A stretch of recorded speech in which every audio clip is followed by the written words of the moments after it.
Ya, kita berdoa Ya, dulu ya. ya. Tuhan, kembali kami mengucap syukur dan berterima kasih karena kebesaran-Mu, karena kemurahan-Mu, karena pemeliharaan Tuhan, dan juga Tuhan mencukupi segala kebutuhan kami. Dan pada saat ini Tuhan, dalam masa-masa pandemi, kami juga mau berdoa bagi mereka yang mungkin kena virus. Tuhan, kiranya Engkau mengasihani mereka, bagi mereka yang dalam proses penyembuhan, kiranya Tuhan jamah, Tuhan sembuhkan. Tuhan juga memberikan kebijaksanaan kepada para aparat negara, supaya mereka lebih bijaksana di dalam mengatasi masalah ini. Kami juga menyerahkan rakyat yang mungkin mengalami kegoncangan akibat daripada situasi-situasi yang demikian.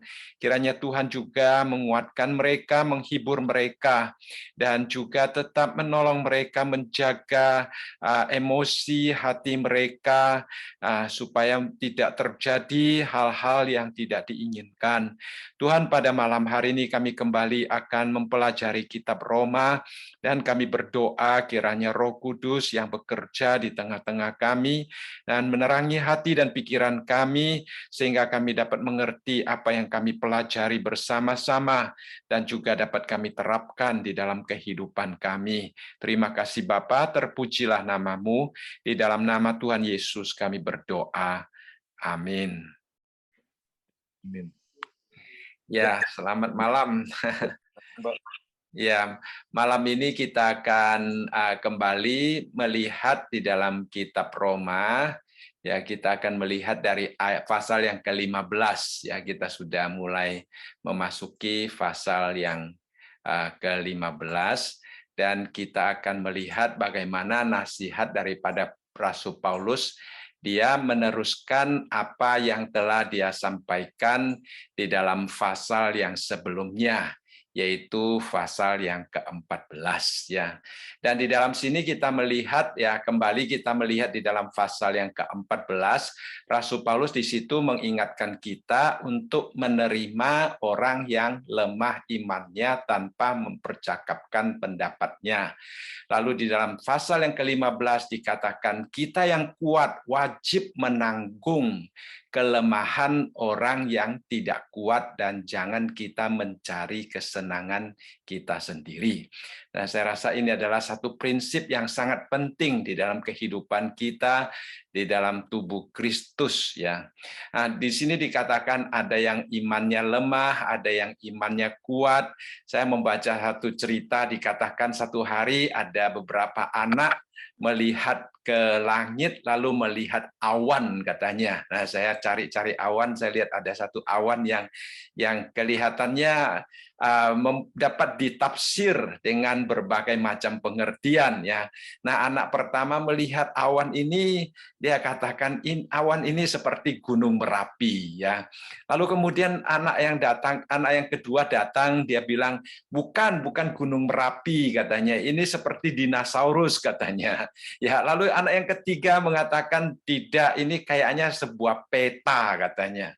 Lalu anak yang keempat datang mengatakan kalau menurut saya ini singa katanya. Jadi setiap anak memandang dari sudut yang berbeda, mempunyai pengertian yang berbeda, ya mungkin hobinya ataupun tendensinya berbeda sehingga dia melihat dengan cara yang berbeda. Kadang-kadang di dalam kehidupan imani kita juga bisa terjadi hal yang demikian, adanya perbedaan-perbedaan di dalam hidup kita, di dalam pandangan kita tentang ajaran Tuhan, tentang konsep iman, dan juga punya latar belakang tentang kehidupan-kehidupan dan tendensi kecenderungan kita masing-masing. Sehingga Rasul Paulus menginginkan agar supaya kita dapat saling menerima satu dengan yang lain ya. Nah, kita melihat di dalam pasal ini, pasal yang ke-15 adalah satu pasal yang sangat indah ya, sangat indah. Rasul Paulus tadi saya katakan meneruskan pasal yang ke-14 ya. 14 dia meminta kita menerima mereka yang lemah imannya. Lalu pasal yang ke-15 dimulai dengan istilah kita menanggung kelemahan orang yang tidak kuat, dan jangan kita mencari kesenangan kita sendiri. Nah, secara garis besar ya di dalam pasal yang ke-15 dari ayat yang pertama sampai ayat yang keempat kita melihat nasihat dan ajaran daripada Rasul Paulus ya. Dan kemudian kita melihat Rasul Paulus mendoakan mereka di dalam ayat yang ke-5 sampai ayat yang ke-6. Lalu kemudian ayat yang ke-7 sampai ayat yang ke-12 kita melihat Rasul Paulus menunjukkan kerinduan hatinya untuk menyatakan alasan mengapa dia menulis surat kepada mereka ya. Lalu kemudian ayat yang ke-13 sampai 21 kita melihat Rasul Paulus mencatat tentang pribadinya sendiri, keadaannya sendiri, dan kemudian ayat yang ke-22 sampai ayat yang ke-29 kita melihat Rasul Paulus ingin datang untuk melihat mereka, dan juga di dalam ayat yang terakhir 31 dan 32 Rasul Paulus ingin agar supaya dia berada di dalam bagian doa-doa mereka. Jadi ini adalah satu pasal yang sangat indah yang patut kita pelajari dan juga dapat kita terapkan di dalam kehidupan kita sehari-hari ya. Nah, sebenarnya ini juga pasal 15 dan pasal yang ke-16 juga boleh dikatakan sejenis kesimpulan daripada pasal-pasal sebelumnya, di mana Rasul Paulus berbicara tentang Injil, tentang keadaan manusia yang jatuh di dalam dosa, tentang keselamatan dari Allah, tentang kesetiaan Allah di dalam memilih dan di dalam memelihara umatnya walaupun umatnya meninggalkan dia.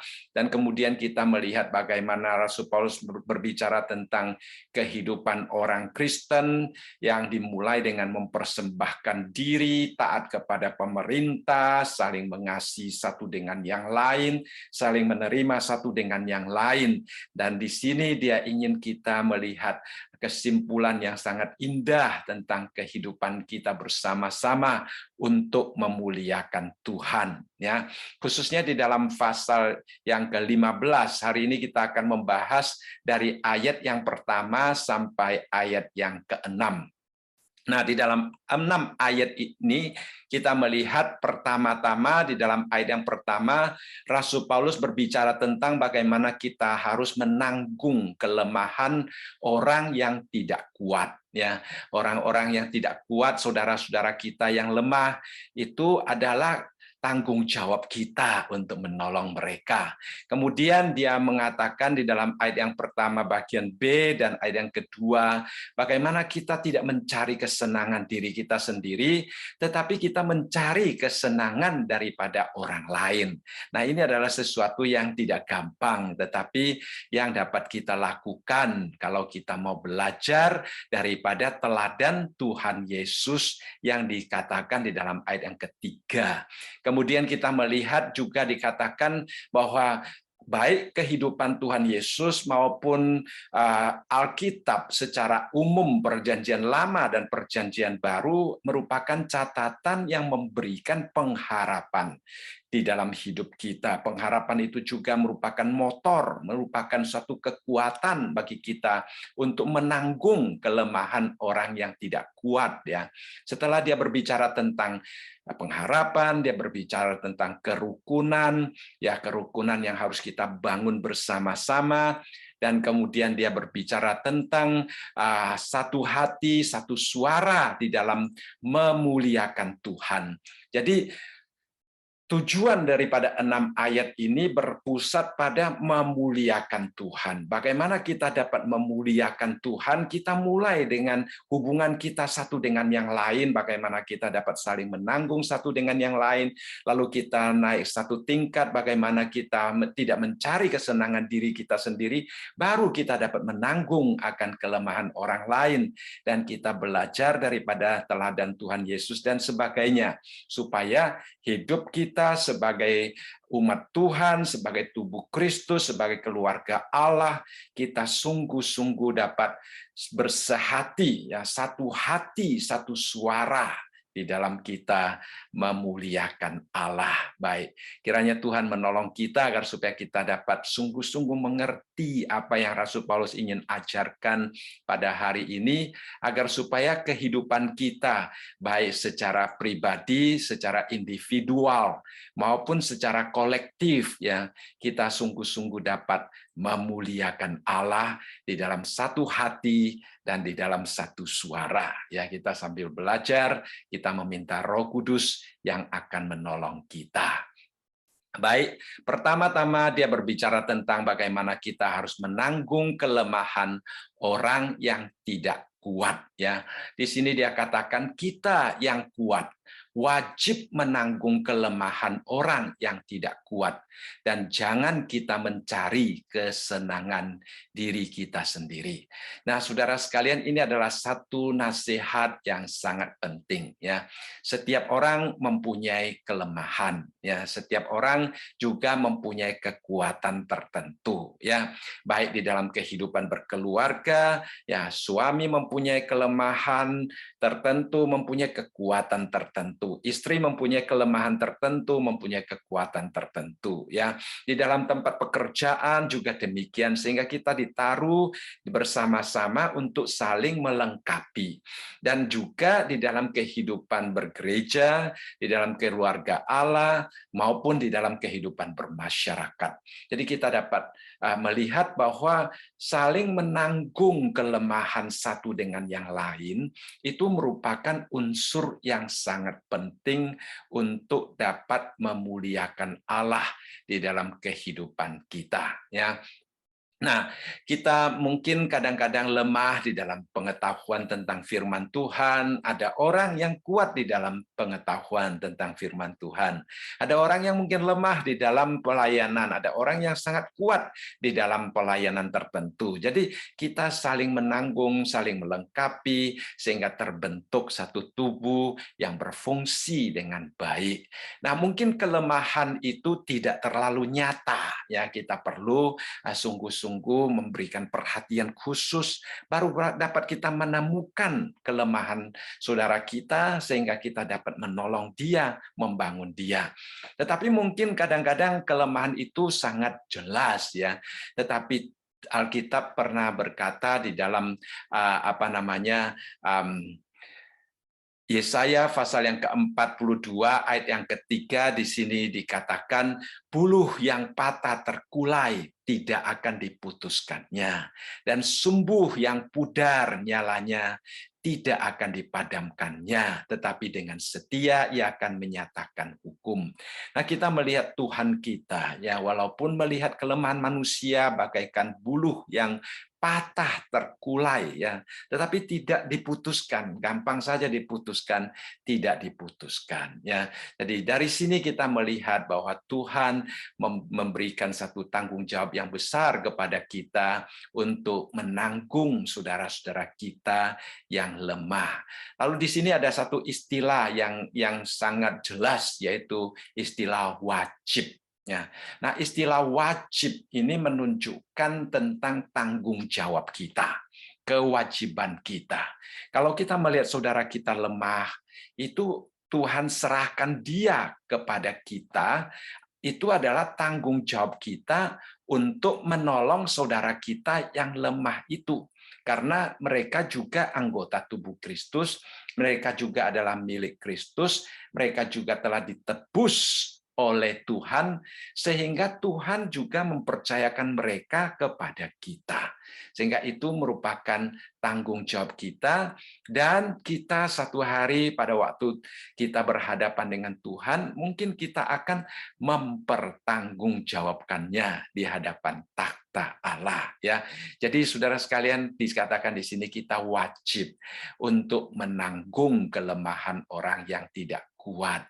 Ini adalah sesuatu permintaan Tuhan, ya, yang berbeda dengan filosofi dunia, ya. Di sini ada satu istilah dikatakan he who dies with the most toys still dies.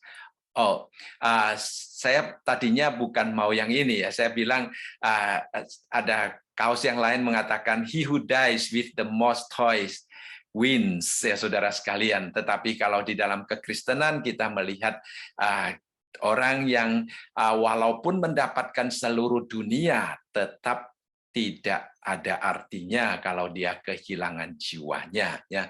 Tetapi bagi dunia, dia yang mati dengan mainan terbanyak adalah pemenang ya. Itu adalah filosofi manusia. Tetapi di dalam firman Tuhan kita melihat di sini dikatakan bahwa kita walaupun memiliki segala-galanya, satu hari kita akan meninggalkan segala-galanya. Dan Tuhan mempercayakan segala-galanya kepada kita selama kita hidup adalah supaya dapat dipakai untuk melengkapi saudara-saudara kita. Jadi kita sebagai anak Tuhan ya, seharusnya pada waktu kita melihat ada saudara kita yang lemah, kita mengulurkan tangan. Dunia bukan demikian. Dunia pada waktu melihat orang lemah, mungkin dia mencoba untuk menindas dia, mencoba untuk menguasai dia, mencoba untuk mempergunakan, memperalat kelemahan orang lain untuk mendapatkan keuntungan bagi dirinya sendiri. Ya, tetapi kita berbeda. Ya, ini kita berbeda karena Tuhan menghendaki kita mempercayakan kepada kita saudara-saudara kita yang lemah sehingga kita dapat menjadi saluran berkat bagi saudara-saudara kita yang lemah. Ini tidak dapat dilakukan oleh dunia yang hanya lebih berpusat kepada diri sendiri. Ya, hanya orang-orang yang berpusat kepada Allah. Kembali kita melihat tadi bahwa tujuan terakhir kita adalah memuliakan Allah. Ya, jadi saling menanggung kelemahan itu merupakan langkah pertama kita untuk menuju kepada kehidupan bersama yang memuliakan Allah. Dan saya sering melihat orang-orang yang bersedia menanggung kelemahan orang lain, ya dia juga sangat diberkati oleh Tuhan. Ya, dia sangat diberkati oleh Tuhan. Pada waktu masih di Indonesia, saya melihat seorang jemaat, dia adalah majikan yang sangat baik, majikan yang sangat mengasihi Tuhan. Ya, dia juga majikan yang mempunyai teladan yang sangat baik, mempunyai kesaksian yang sangat baik. Dia selalu menasihati supirnya ya. Setiap hari kita tahu di Jakarta kalau bepergian bisa berjam-jam di perjalanan ya. Nah, dia di perjalanan selalu memberikan nasihat kepada supirnya ya. Dia tidak menganggap supirnya itu seperti orang yang hanya bekerja untuk dia, tetapi dia anggap supirnya sebagai seorang yang dia bina di dalam hidupnya ya. Dia mendukung studi daripada anak supirnya sehingga pada hari ini anak daripada supirnya juga orang yang sangat berhasil di dalam kehidupannya ya.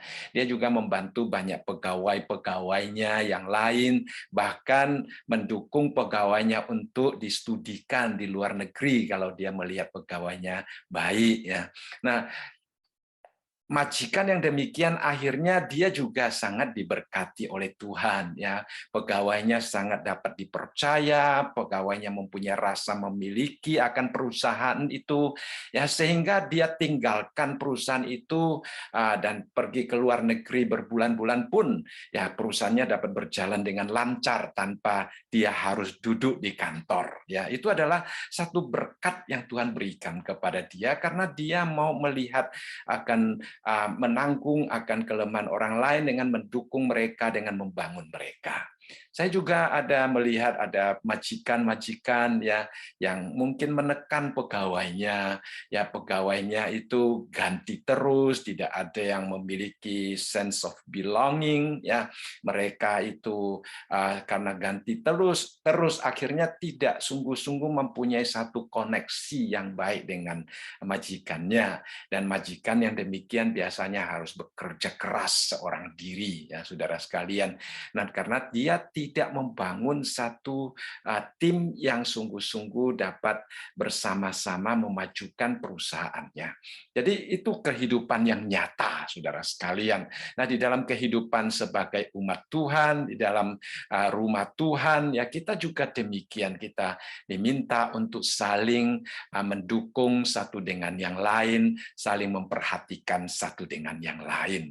Nah, di dalam ayat yang pertama tadi, bagian B dikatakan, jangan kita mencari kesenangan kita sendiri.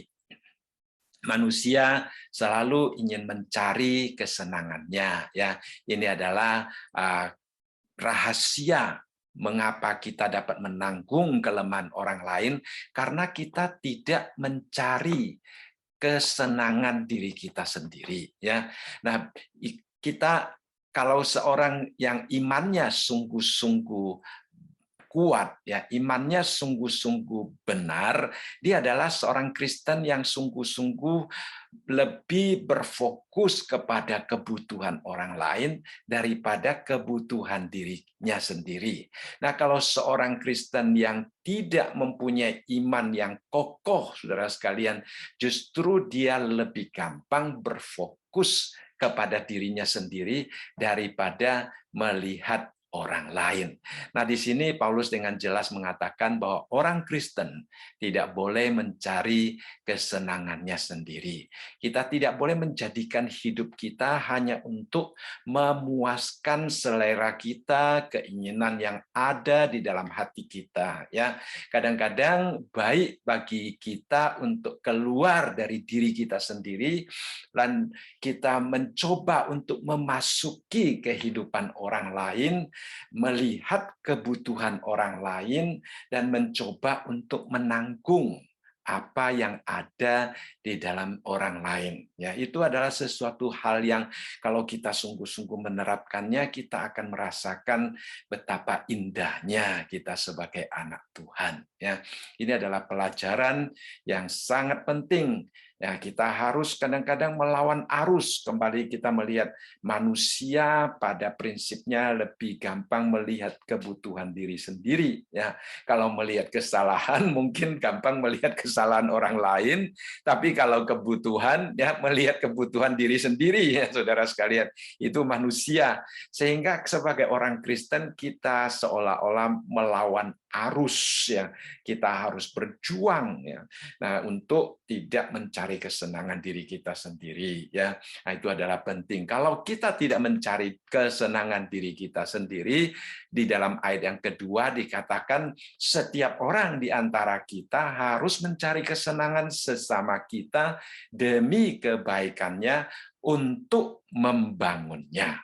Kembali lagi kita melihat di sini, mengapa kita tidak mencari kesenangan kita sendiri? Karena Tuhan ingin kita mencari kesenangan orang lain. Jadi secara pasif kita tidak mencari kesenangan diri kita sendiri, tetapi secara aktif ya kita berfokus kepada orang lain. Kita memfokuskan semangat kita, tenaga kita pada kebutuhan orang lain.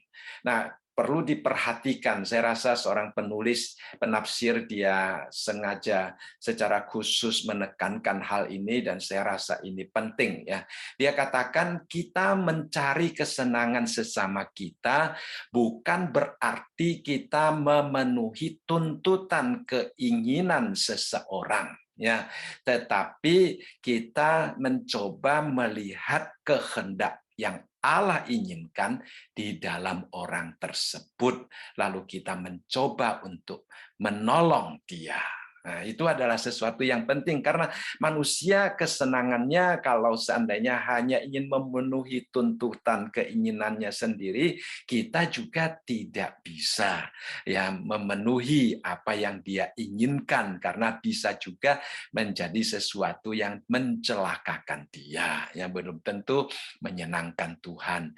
Tetapi di sini dikatakan kita mencari kesenangan sesama kita, ada istilah demi, ya, tujuannya demi kebaikannya, ya, untuk membangunnya. Jadi kalau kita melihat ya seseorang mempunyai kesenangan, tetapi kesenangan itu tidak demi kebaikannya, kesenangan itu tidak membangun kerohaniannya. Nah, tentu kita tidak akan mencari atau menolong dia mencapai kesenangan tersebut. Hanya kesenangan-kesenangan yang membawa kebaikan, kesenangan yang membawa kebangunan di dalam kehidupan mereka, itu yang akan kita cari, yang akan kita usahakan supaya dia dibangun kehidupan kerohaniannya. Saya teringat minggu lalu ya Gunardi sempat juga bertanya, kalau kita tidak memberitahu kepada saudara kita yang lemah, ya kita menerima mereka tanpa memberitahukan kepada mereka, lalu apakah mereka diizinkan, dibiarkan untuk tidak tahu ya misalnya tentang makanan, apakah mereka dibiarkan untuk tidak tahu bahwa makanan itu tidak boleh dimakan ya. Nah, kalau kita melihat di sini Rasul Paulus di satu sisi kita menerima mereka dulu, kita menanggung kelemahan mereka, dan sambil menanggung kelemahan mereka, kita mencari kesenangan mereka, artinya mencari sesuatu yang dikehendaki Tuhan di dalam hidup mereka, lalu kita membangun mereka, kita mendidik mereka, kita membina mereka supaya mereka boleh ikut bertumbuh di dalam kehidupan kerohanian mereka. Jadi ini adalah satu unsur yang sangat penting ya. Jadi tujuan kita adalah demi kebaikannya untuk membangunnya. Ya, ini adalah tujuan daripada kita mencari kesenangan sesama kita. Nah, ini merupakan suatu batasan di dalam kita mencari kesenangan daripada saudara-saudara kita ya. Jadi Rasul Paulus di sini juga memberikan satu batasan yang sangat indah bahwa itu harus membawa kebaikan untuk membangun kerohaniannya. Nah, kebaikan dan membangun adalah dua kunci yang sangat penting bagi kita untuk mengetahui standar ya di mana kita mencari kesenangan daripada saudara-saudara kita. Kalau suatu kesenangan yang bertentangan dengan kedua kunci tersebut, berarti kita tidak boleh menolong dia, memuaskan kesenangannya ya. Jadi kiranya Tuhan memberikan hikmat kebijaksanaan kepada kita. Di satu sisi kita dapat sungguh-sungguh mempunyai kepekaan untuk melihat sesuatu keinginan daripada saudara kita, apakah itu akan membangun kerohaniannya, apakah itu akan mendatangkan kebaikan di dalam hidupnya, atau itu akan justru mencelakakan dia. Ya, kalau kita tahu itu mendatangkan kebaikan, itu membangun saudara kita, kita minta Tuhan memberikan kekuatan kepada kita agar Tuhan memakai kita untuk menjadi berkat bagi saudara-saudara kita. Karena itulah tujuan eksistensi kita dan juga tujuan Tuhan memanggil gerejanya, memanggil tubuh Kristus untuk hidup di dalam satu komunitas Kristiani. Ya, ini sangat penting. Baik, kita melihat di sini selain kita menanggung saudara kita, selain kita mencari kesenangan sesama kita, kita juga belajar teladan yang Tuhan Yesus tunjukkan kepada kita. Di dalam ayat yang ketiga dikatakan, karena Kristus juga tidak mencari kesenangannya sendiri, tetapi seperti ada tertulis, kata-kata cercaan mereka yang mencerca engkau telah mengenai aku.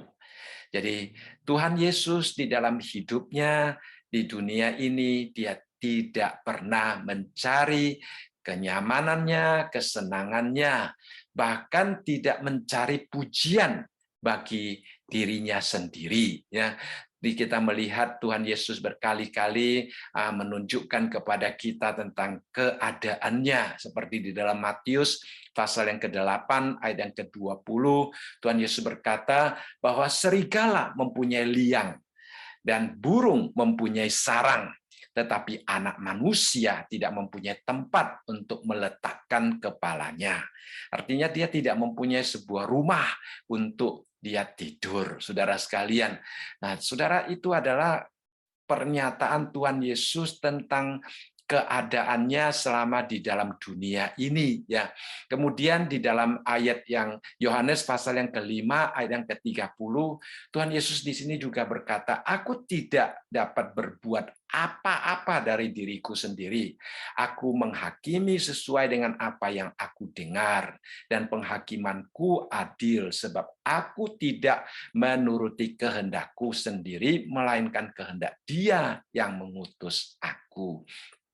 Kembali, kehendak Tuhan itu menjadi standar dan menjadi dorongan utama di dalam Tuhan Yesus melakukan segala sesuatu.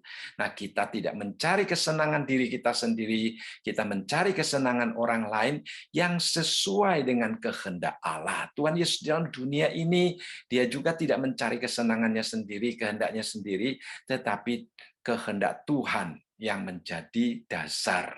Ya, kita belajar ya berfokus kepada kehendak Tuhan, ya. Tuhan Yesus selain berfokus kepada kehendak Tuhan, dia juga berfokus kepada kehidupan murid-muridnya. Dia memberikan banyak sekali teladan-teladan yang indah, pengajaran-pengajaran yang indah, nasihat-nasihat yang sangat indah kepada murid-muridnya untuk diikuti, ya. Bahkan teladan yang paling kita kenal adalah Tuhan Yesus mencuci, ya, membasuh kaki daripada murid-muridnya. Dan Tuhan Yesus di dalam Yohanes pasal yang ke-13 ayat yang ke-12 dengan jelas memberitahukan kepada kita mengapa dia membasuh kaki daripada murid-muridnya. Ya, dikatakan di sini, lalu ia berkata, sesudah ia membasuh kaki mereka, ia mengenakan pakaiannya dan kembali ke tempatnya. Ya, nah, setelah dia membasuh, dia kembali ke tempatnya. Lalu ia berkata kepada mereka, mengertikah kamu apa yang telah kuperbuat kepadamu? Jadi dia bukan hanya melakukan sesuatu, tetapi dia meninggalkan satu teladan agar supaya apa yang dia lakukan itu diikuti oleh murid-muridnya. Ya, itu adalah satu hal yang sangat indah di mana Tuhan Yesus berfokus sepenuhnya kepada murid-murid yang dia bina. Saudara sekalian, kita juga demikian. Tuhan menempatkan saudara-saudara seiman yang lemah di tengah-tengah kita, supaya kita menanggung kelemahan mereka, seperti juga Tuhan Yesus menanggung kelemahan daripada murid-muridnya. Ya, itu adalah hal yang sangat penting. Nah, di dalam Markus juga di situ ini adalah satu ayat yang sangat indah yang perlu kita pelajari. Ya, Tuhan Yesus berkata, dia tidak datang untuk dilayani, dia katakan, karena anak manusia juga datang bukan untuk dilayani, melainkan untuk melayani. Ya, jadi Tuhan Yesus kalau dia mau dilayani, dia tidak perlu datang ke dalam dunia ini, karena dia adalah Sang Pencipta langit dan bumi. Dia adalah Allah yang mulia. Ya, secara otomatis dia akan mendapatkan pelayanan daripada malaikat-malaikat surgawi. Dia tidak perlu datang ke dalam dunia ini untuk mencari pelayanan, saudara sekalian. Tetapi dia datang ke dalam dunia, dia bukan untuk dilayani, tetapi untuk melayani. Ya, bukan saja untuk melayani, kita melihat di dalam kalimat terakhir dikatakan, dan untuk memberikan nyawanya menjadi tebusan bagi banyak orang. Jadi Tuhan Yesus, ya, dia sama sekali tidak berfokus kepada diri sendiri, sama sekali tidak mencari kesenangan diri sendiri, tetapi dia berfokus kepada kehendak Allah dan juga berfokus kepada orang-orang yang Allah percayakan kepada dia. Ya, di dalam Ibrani pasal yang keempat ayat ke-15 dikatakan seluruh hidupnya adalah kehidupan yang tidak untuk mencari kesenangan diri sendiri, melainkan untuk membawa kebenaran bagi kami dan menjadi teladan bagi kami. Dia menanggung kelemahan orang yang lemah.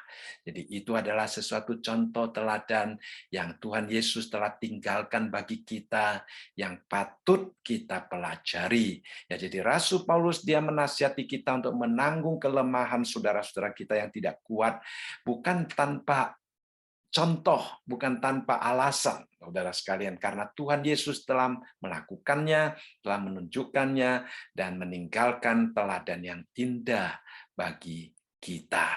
Kembali di dalam ayat yang ketiga, kalimat terakhir dikatakan, kata-kata cercaan mereka yang mencerca engkau telah mengenai aku. Nah, kita tahu bahwa kalimat ini ya dikutip dari Perjanjian Lama di dalam Mazmur, ya, perkataan Daud, ya, sebab cinta untuk rumahmu menghanguskan aku dan kata-kata yang mencela engkau telah menimpa aku. Ya, jadi dikutip dari kalimat yang kedua.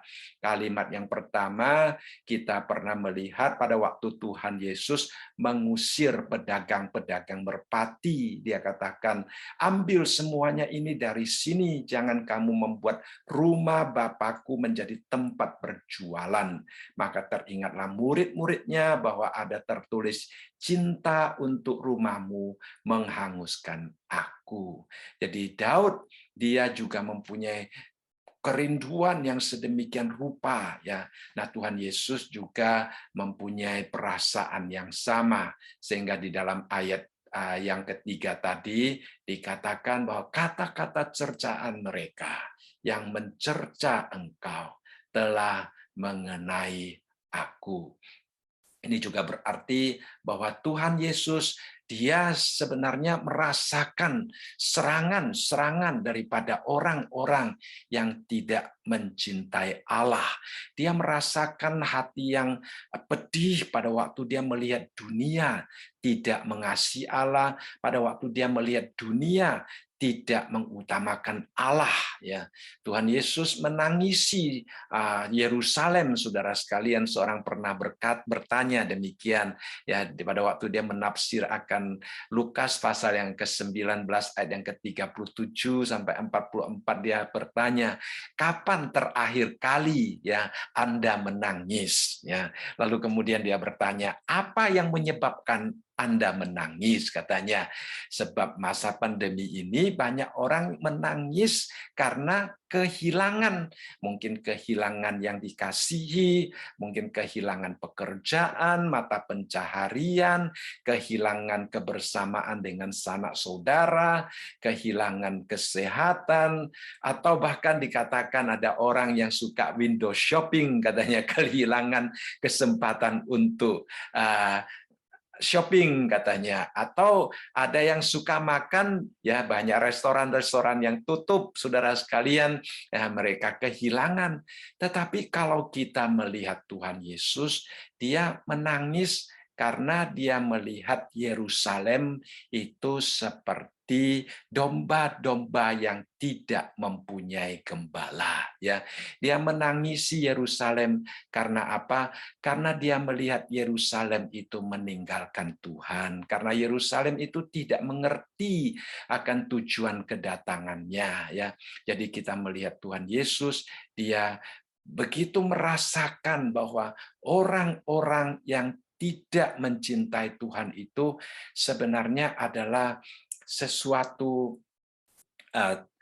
pukulan yang sangat besar bagi Allah, dan juga merupakan cercaan bagi Allah dan juga cercaan bagi dirinya sendiri, ya. Nah, Tuhan Yesus pada waktu dia memanggil Saulus, ya, yaitu kemudian menjadi Paulus, dia bertanya kepada Paulus di dalam Kisah Para Rasul pasal yang ke-9 ayat yang ke-4 tadi, ya, saudara sekalian, dikatakan pada waktu Saulus, ya, dia mendapatkan terang yang begitu bersinar di atas dirinya, dikatakan ia rebah ke tanah dan kedengaran olehnya suatu suara yang berkata kepadanya, Saulus, Saulus, mengapa engkau menganiaya aku? Tuhan Yesus mengidentifikasikan dirinya sendiri dengan orang-orang Kristen yang dianiaya oleh Saulus ya, oleh Paulus yang kemudian namanya diganti jadi Paulus. Ya, kita melihat pada waktu Tuhan Yesus dia melihat orang-orang Kristen dianiaya, ya dia merasakan bahwa aniaya itu juga dijatuhkan ke atas dirinya sendiri, sehingga dia bertanya kepada Saulus, ya Saulus, Saulus, mengapa engkau menganiaya aku? Jadi dosa dan cercaan yang sebenarnya ditujukan kepada Allah dan umat Allah telah juga ditanggung oleh Tuhan Yesus, ya. Nah, semua dosa manusia yang merupakan cercaan terhadap Allah dan semua kesalahan dan dosa yang telah dilakukan oleh manusia itu ditanggungkan ke atas diri Tuhan Yesus, di atas kayu salib. Jadi Tuhan Yesus di sini mengatakan dengan sangat jelas bahwa kata-kata cercaan mereka yang mencerca engkau telah mengenai aku, ya. Kemudian di dalam 2 Korintus pasal yang kelima ayat yang ke-21 dikatakan dia yang tidak mengenal dosa telah dibuatnya menjadi dosa karena kita, supaya dalam dia kita dibenarkan oleh Allah. Jadi kita dengan sangat jelas melihat di sini Tuhan Yesus menanggung cercaan manusia yang dosa manusia, ya, kutukan-kutukan yang seharusnya ditanggung oleh orang-orang berdosa itu telah ditimpakan ke atas diri Tuhan Yesus. Dia sebagai yang Tuhan yang kudus, yang tak bernoda, kasih-Nya yang tidak terbatas, tanpa pamrih, tetapi sekarang telah menjadi dosa karena kita. Nah, saudara sekalian, itu adalah sesuatu contoh teladan bagi kita, saudara. Kalau Tuhan Yesus bersedia menanggung semuanya itu. Nah, kalau kita hanya mencoba menanggung kelemahan saudara kita yang sedikit, apakah itu dapat dibandingkan ya dengan penderitaan yang ditanggung oleh Tuhan Yesus pada waktu dia menerima cercaan tersebut, ya. Nah, di dalam 1 Petrus pasal yang ketiga ayat yang ke-18 dikatakan, sebab juga Kristus telah mati sekali untuk segala dosa kita, Ia yang benar untuk mereka yang tidak benar, supaya Ia membawa kita kepada Allah. Ia yang telah dibunuh dalam keadaannya sebagai manusia, tetapi yang telah dibangkitkan menurut Roh. Jadi kita kadang-kadang menanggung kelemahan saudara-saudara kita, mungkin menuntut pengorbanan, ya, mungkin menuntut sesuatu di dalam hidup kita, tetapi kita melihat Tuhan Yesus, dia menanggung sesuatu yang jauh lebih berat, ya, sesuatu yang jauh lebih bahkan dikatakan dia harus menyerahkan nyawanya sendiri, ya. Jadi itu adalah sesuatu yang sangat penting, merupakan satu wujud yang sangat konkret daripada teladan yang Tuhan Yesus berikan kepada kita, sehingga ini juga memberikan dorongan bagi kita, saudara sekalian, ya, untuk menanggung kelemahan daripada saudara-saudara kita yang lain, saudara. Ya, jadi Tuhan Yesus menempatkan kita sebagai satu keluarga Allah, baik di dalam gereja maupun gereja secara universal, di dalam tubuh Kristus, adalah supaya kita dapat saling menanggung satu dengan yang lain, ya. Nah, lalu di dalam ayat yang keempat dikatakan, sebab segala sesuatu yang ditulis dahulu telah ditulis untuk menjadi pelajaran bagi kita, supaya kita teguh berpegang pada pengharapan oleh ketekunan dan penghiburan dari kitab suci. Jadi di sini kita melihat ada pengharapan yang Allah sediakan bagi kita dari firman-Nya. Itu adalah sesuatu yang sangat penting. Dikatakan di sini, sebab segala sesuatu yang ditulis dahulu telah ditulis untuk menjadi pelajaran bagi kita. Mengapa Alkitab ditulis? selain memperkenalkan Allah kepada kita, itu adalah sesuatu hal yang harus kita pelajari. Ya, kita belajar bagaimana Tuhan Yesus menyangkal diri, kita belajar bagaimana Tuhan Yesus mengorbankan dirinya, kita belajar bagaimana Tuhan Yesus berfokus kepada kehendak Allah dan berfokus kepada orang-orang yang Dia ingin selamatkan, ya. Jadi apa saja yang tertulis baik di dalam Perjanjian Lama maupun di dalam Perjanjian Baru itu adalah sesuatu yang Tuhan ingin kita pelajari, ya. Nah, berkat apa yang akan kita dapatkan kalau kita mengikuti apa yang diajarkan di dalam ayat yang keempat ini. Yang pertama-tama ada banyak catatan Alkitab yang dapat membangun hubungan yang harmonis di dalam komunitas Kristiani yang dapat kita pelajari. Ya, ini adalah tujuan Allah untuk membangun satu tubuh yang berfungsi dengan sempurna, berfungsi dengan sehat, tubuh Kristus yang sungguh-sungguh dapat memancarkan kemuliaan Allah di dalam kehidupan bersama. Ya, nah seorang penulis dia berkata demikian, firman Allah itu adalah sumber air yang hidup. Kita bukan hanya perlu menggulingkan batu-batu yang menghalangi aliran sumber air tersebut, tetapi kita perlu belajar bagaimana menggali agar supaya kita menemukan sumber air itu, sehingga air itu terus memancar dengan tidak henti-hentinya di dalam hidup kita, ya. Jadi itulah sebabnya kita perlu belajar firman Tuhan, ya. Karena apa? Karena firman Tuhan akan memancarkan sumber kehidupan.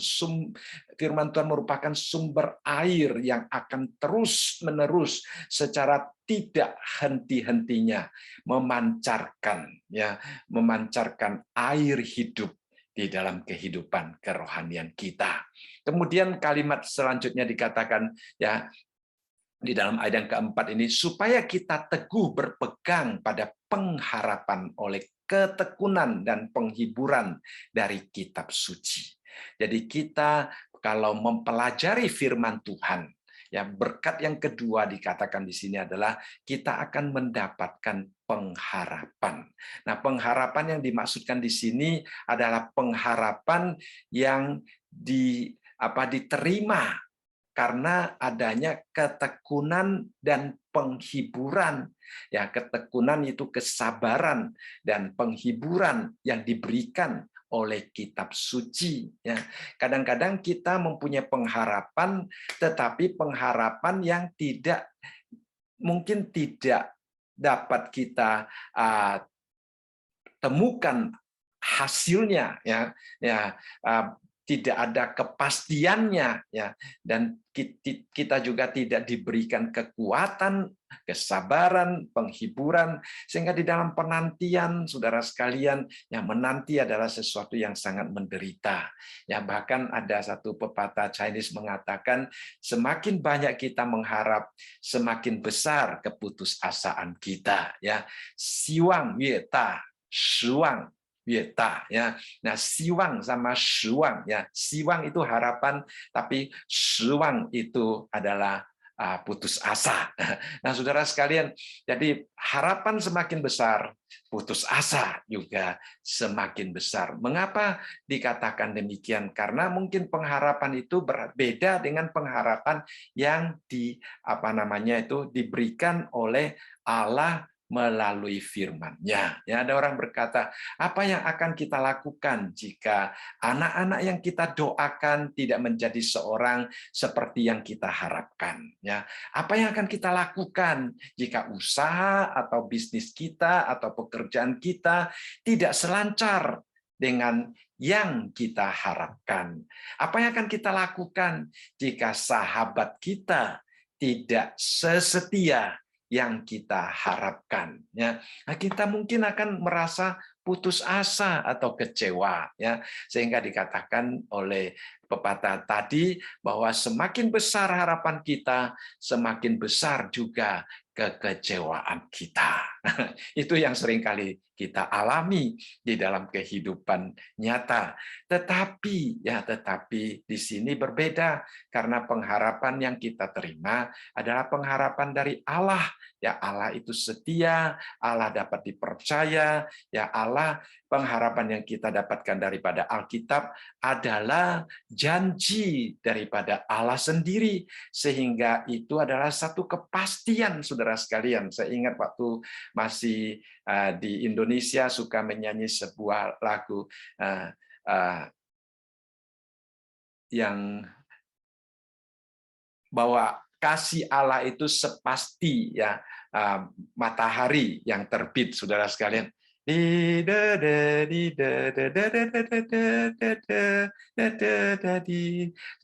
tiba-tiba lupa kata-katanya.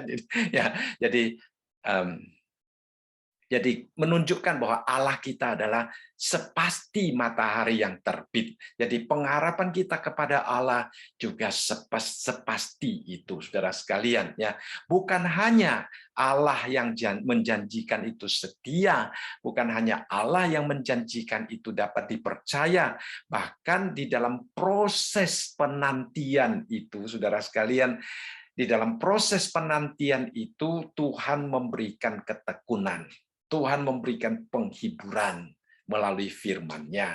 Jadi dengan adanya ketekunan yang Tuhan berikan, dengan ada penghiburan yang Tuhan berikan, maka kita akan semakin ditopang, ya, kita akan semakin dikuatkan untuk tetap berfokus kepada pengharapan yang Allah berikan. Ya, kadang-kadang mungkin harapan yang kita harapkan itu benar dan dapat dipercaya, tetapi karena menunggu terlalu lama, akhirnya kita putus asa, atau akhirnya kita menyerah, atau akhirnya kita melepaskan. Ya, tetapi kalau ada ketekunan yang Tuhan berikan, kalau ada penghiburan yang Tuhan berikan, itu akan menjadi satu modal bagi kita untuk terus berfokus kepada pengharapan itu. Ya, itu adalah sesuatu yang sangat indah. Ya, jadi kita kadang-kadang ingin membantu seorang saudara kita, kita harapkan saudara kita dibangun, tetapi mungkin belum melihat hasilnya, mungkin belum melihat sesuatu yang indah terjadi di dalam hidupnya, ya, tetapi Tuhan akan menguatkan kita, Tuhan akan memberikan kesabaran kepada kita, Tuhan akan memberikan penghiburan kepada kita, sehingga kita tetap boleh berharap agar supaya melalui menanggung akan kelemahan saudara kita, satu hari kita akan melihat saudara kita dibangun, ya, melalui apa yang kita lakukan bagi mereka di dalam kehidupan mereka. Ya, ini adalah satu janji Allah, satu hal yang indah yang Allah ingin lakukan melalui dan di dalam hidup kita. Baik, lalu kita melihat di dalam ayat yang kelima. Ya, ayat yang kelima dan keenam merupakan doa daripada Rasul Paulus untuk jemaat yang ada di Roma dan juga untuk setiap kita pada hari ini, ya. Nah, di dalam ayat yang kelima dimulai dengan istilah semoga Allah, ya. Jadi itu adalah satu kerinduan, satu doa yang disampaikan kepada Allah. Semoga Allah yang adalah sumber ketekunan dan penghiburan mengaruniakan kerukunan kepada kamu sesuai dengan kehendak Kristus Yesus. Jadi dengan adanya saling menanggung kelemahan di antara kita, kita tidak berfokus kepada diri kita sendiri, kita belajar daripada teladan Tuhan Yesus, kemudian kita belajar daripada firman Tuhan, kita berharap agar supaya apa yang kita lakukan untuk saudara-saudara kita sungguh-sungguh dapat membangun saudara-saudara kita yang lemah itu, lalu dengan adanya hasil tersebut maka terbangunlah kerukunan di antara kita. Ya, itu adalah satu hal yang sangat indah, saudara sekalian. Kita perlu hidup di dalam rukun, ya saudara. Nah, di sini Rasul Paulus pertama-tama menunjukkan siapa Allah kita. Ya, dia katakan Allah yang adalah sumber ketekunan dan penghiburan. Ya, jadi kita kalau membutuhkan penghiburan, kalau kita membutuhkan kekuatan untuk tetap sabar, tetap dapat menanggung apapun yang kita hadapi di dalam hidup kita, kita jangan mengandalkan diri kita sendiri. Kita datang kepada sumber kesabaran, ketekunan, dan sumber penghiburan itu. Dia akan mengaruniakan kesabaran kepada kita. Ya, jadi kesabaran yang kita miliki adalah suatu karunia yang Tuhan berikan kepada kita. Apapun yang terjadi di dalam hidup kita, ya, walaupun sesuatu yang sangat menekan, yang sangat menyakitkan, yang bahkan seolah-olah sudah sampai kepada suatu titik di mana kita tidak dapat menanggungnya lagi, ya, asal kita mau berfokus dan menengadah kepada Tuhan, kita akan mendapatkan kekuatan untuk tetap bersabar, untuk tetap mendapatkan kekuatan penghiburan, karena itu adalah datangnya daripada Tuhan, ya, dikaruniakan kepada kita. Dan kesabaran, penghiburan itu merupakan kunci bagi kita untuk hidup di dalam kerukunan. Ya, itu adalah satu hal yang sangat penting. Jadi kita tidak mengandalkan diri kita sendiri untuk hidup dalam kesabaran, untuk mendapatkan sukacita di tengah-tengah situasi yang sangat menekan, tetapi kita mengandalkan sumber ketekunan dan penghiburan, yaitu Allah sendiri. Ya, Allah kadang-kadang juga mengizinkan kita melewati masa-masa sulit, tetapi Allah akan berjalan bersama-sama dengan kita sehingga kita boleh melewati masa-masa sulit di dalam kehidupan kita dan tetap hidup sabar dan tetap hati kita mendapatkan penghiburan, sukacita yang datangnya daripada Tuhan, ya. Nah, Allah di sini kalau Dia memberikan ketekunan, memberikan penghiburan, berarti Allah juga ikut bersama-sama dengan kita memikul beban yang kita alami, yang kita pikul di dalam hidup kita. Ya, jadi kita belajar untuk berserah kepada Tuhan, berserah kepada sumber ketekunan dan penghiburan, dan di situ kita akan menerima topangan, di situ kita akan mendapatkan kekuatan, dan di situ iman kita akan dibangun. Ya, kita akan melewati kesulitan dengan sangat gampang. Dan kemudian dikatakan di sini bahwa kita akan hidup rukun satu dengan yang lain, ya. Nah, ya, apa yang dapat membuat komunitas Kristiani menjadi semakin harmonis, hidup di dalam damai sejahtera, mempunyai sharing, diskusi yang indah. Nah, kalau kita dapat memiliki kerukunan, ya, kerukunan itu adalah satu unsur yang sangat penting, ya, untuk membangun keharmonisan kita. Seorang dulu pernah berkata, jika hati kita rukun, maka kata-kata yang kita ucapkan adalah jembatan untuk membangun keharmonisan. Sebaliknya, jika hati kita tidak rukun, kata-kata yang kita ucapkan mungkin akan dicurigai, akan dianalisa, bahkan dijadikan alasan ataupun dijadikan bahan untuk menunjukkan kesalahan kita dan untuk menghancurkan keharmonisan kita. Jadi hati yang rukun itu adalah kunci untuk berkomunikasi dengan efektif di dalam kehidupan kita.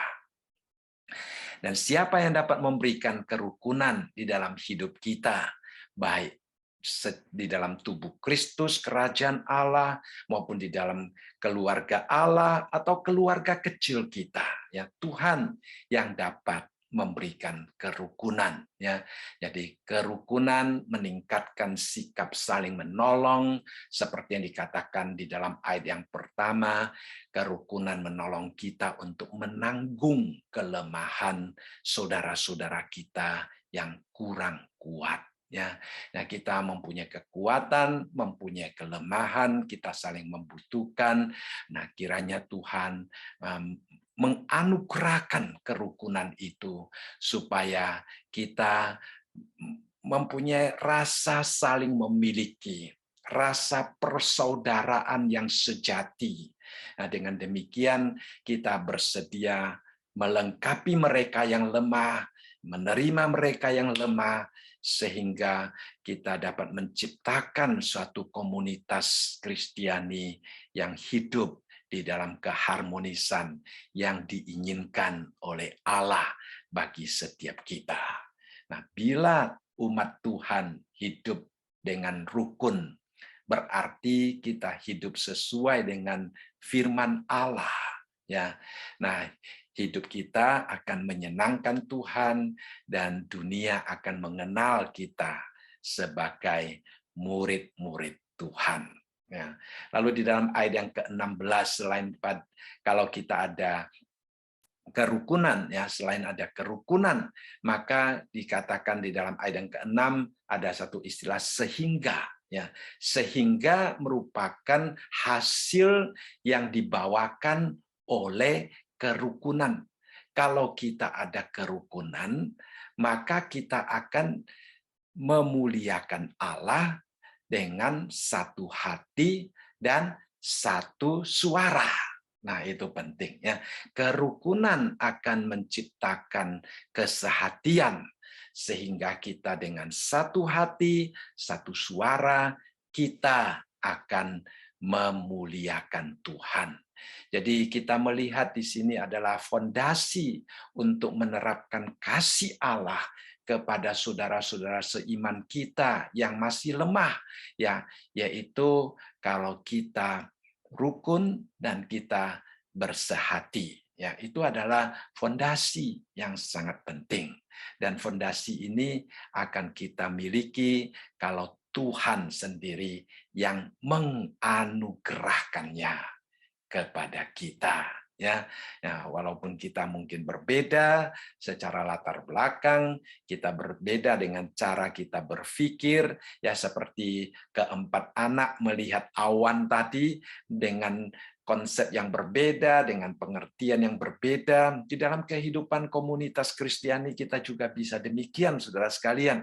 Ya, kita memandang Alkitab dengan cara yang berbeda, kita mengerti Alkitab dengan cara yang berbeda, asal itu bukan unsur-unsur utama daripada iman Kristiani yang berhubungan langsung dengan keselamatan kita. Kalau itu hanya suatu tendensi seperti masalah makanan, minuman, cara berpakaian, cara membawa diri dan sebagainya, tradisi-tradisi, ya, saudara sekalian, kita berbeda tidak apa-apa, kita tetap bisa hidup rukun, kita tetap dapat bersatu. Nah, bagaimana kunci daripada kesatuan itu? Di dalam Filipi mengatakan kalau kita bersama-sama, ya, memiliki pikiran Kristus. Dikatakan di sini, hendaklah kamu dalam hidupmu bersama menaruh pikiran dan perasaan yang terdapat juga dalam Kristus Yesus. Jadi di dalam kehidupan kita sebagai keluarga Allah, Kristus menjadi pusat daripada kesatuan kita. Ya, Kristus menjadi teladan bagi umat Tuhan. Seperti yang kita lihat di dalam ayat yang ketiga, Kristus juga tidak mencari kesenangannya sendiri.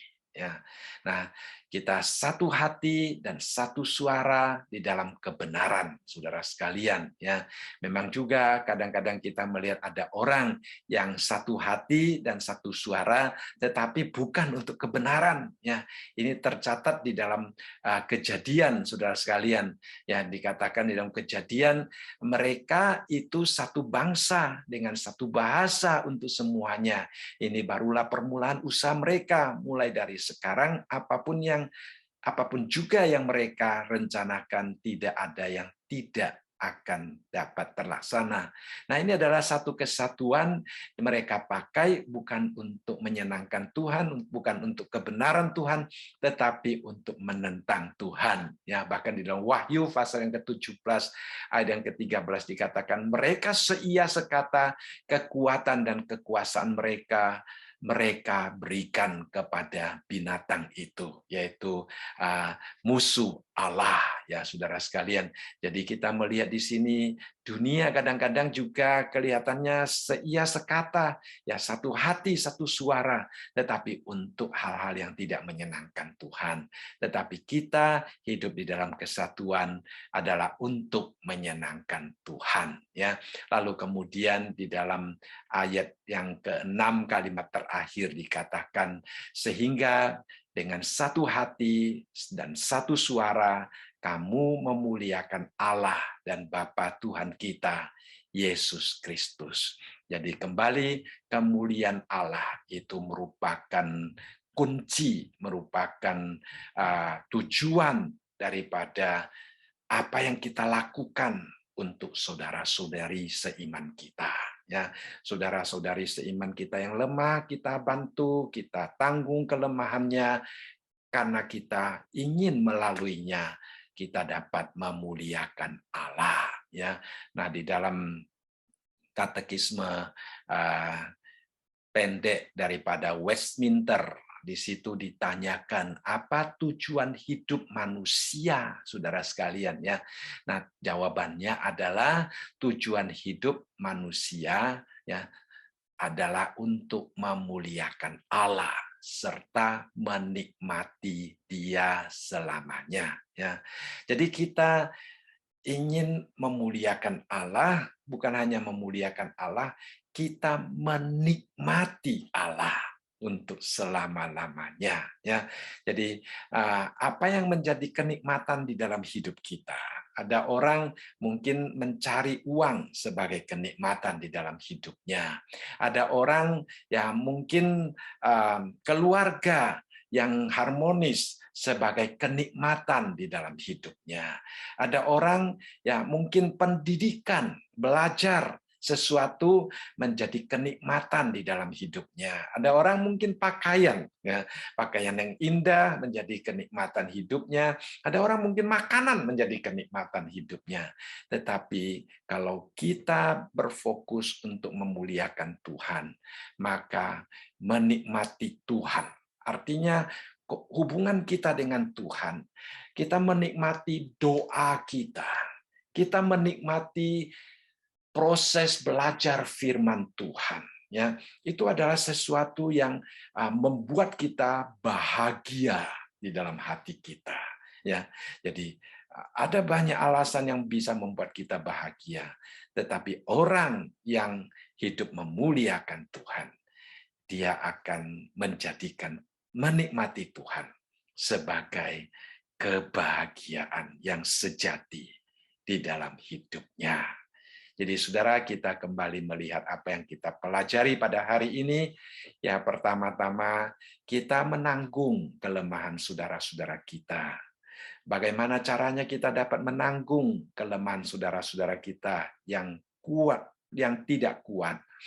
Dengan cara tidak mencari kesenangan kita sendiri, tetapi mencari kesenangan orang lain dengan cara meneladani teladan yang Tuhan Yesus berikan kepada kita, dengan tetap berfokus kepada pengharapan yang Tuhan berikan,